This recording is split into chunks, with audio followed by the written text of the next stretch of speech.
Hi friends, welcome to Shobharani vlogs. ఈరోజు special కందగడ్డ చట్నీ.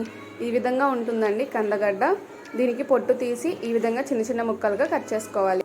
ముందుగా బాండి పెట్టి 1 టేబుల్ స్పూన్ ఆయిల్ వేసుకోవాలి. అందులోకి 1/2 టీ స్పూన్ జీలకర్ర, ఆవాలు, 1/2 టీ స్పూన్ మెంతులు, 1/2 టీ స్పూన్ మినపప్పు, శనగపప్పు, అలాగే 2-3 ఎండుమిర్చి కట్ చేసి వేసుకోవాలి. కందగడ్డ హెల్త్కి చాలా మంచిది. ఇందులో విటమిన్స్, న్యూట్రియంట్స్ చాలా పుష్కలంగా ఉంటాయి. అలాగే కొంచెం కరివేపాకు వేసి చల్లార్చిన తర్వాత మిక్సీ పట్టుకోవాలి. ఈ విధంగా తర్వాత అదే బాండల్లో కొంచెం ఆయిల్ వేసి చిన్న చిన్న పీసెస్గా కట్ చేసిన కందగడ్డ ముక్కలు, రుచికి సరిపడా సాల్ట్, కొంచెం పసుపు, అలాగే చిన్న నిమ్మకాయ ఎంత సైజ్ చింతపండు నానబెట్టి వేసుకోవాలి. చల్లార్చిన తర్వాత ముందుగా మనం పౌడర్ చేసి పెట్టుకున్న మిక్సీలోకి కందగడ్డను వేసి గ్రైండ్ చేసుకొని పోపు పెట్టుకోవాలి.